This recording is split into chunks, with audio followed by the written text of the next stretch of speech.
আসসালামু আলাইকুম। আমরা এখন চলে আসলাম মা ফাতেমার বাসা, যেখানে হচ্ছে হযরত মুহাম্মদ সাল্লাল্লাহু আলাইহি সাল্লাম হচ্ছে আসতেন, মা ফাতেমার এই বাসায় হচ্ছে আসতেন দেখা করার জন্য।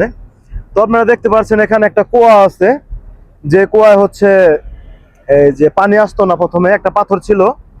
তো সেই পাথরটা হচ্ছে যে আপনার উজু করে, মা ফাতেমা উজু করে যখন পানিটা হচ্ছে ঢেলে দিছিলেন, তখন হচ্ছে এই কুয়ার ভিতরে পানি চলে আসছিল। তো হচ্ছে আপনারা দেখতে পাচ্ছেন যে হচ্ছে মা ফাতেমার ঘর কত পুরনো এই বিল্ডিংটা। তো একটু সামনে একটা দেখাও হচ্ছে ঘরটা, একটু ভালো করে উপর দিয়ে দেখাও। আচ্ছা আচ্ছা, এখানে আরো হচ্ছে অডিয়েন্স আছে, হচ্ছে এই যে হচ্ছে আপনি এখানে দেখতে আসছেন যে মা ফাতেমার ঘর। আপনার হচ্ছে কেমন লাগলো এটা? মনটা এটা কি সত্যি যে এটা মনটা মা ভয় হলো। ফাতেমার হ্যাঁ, ঘর? সত্যি সত্যি অনেক হাসি থেকে গেল কেবল।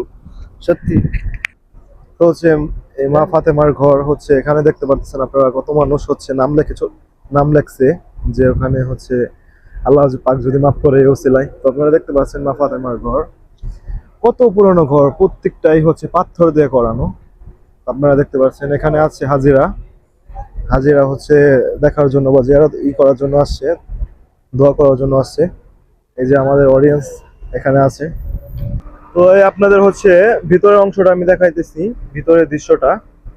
এই দেখেন, এটা হচ্ছে মা ফাতেমা। এখানে হচ্ছে কত মানুষ তসবি, তারপরে হচ্ছে আপনার আতর রেখে গেছে ভিতরে, দেখতেই পাচ্ছেন আপনারা। হচ্ছে এই দেখেন কত আগেরই সব পাথর দিয়ে করা, এই যে পাথর। তারপর হচ্ছে দেখতে পাচ্ছেন এখানে কত মানুষ নাম লিখে চলে গেছে। আরো দেখতে পাচ্ছেন ভিতরের দৃশ্যগুলা আপনাদেরকে দেখাই, দেখছেন। এটাই হচ্ছে মা ফাতেমার বাড়ি। এটা হচ্ছে আপনার মদিনাতে অবস্থিত।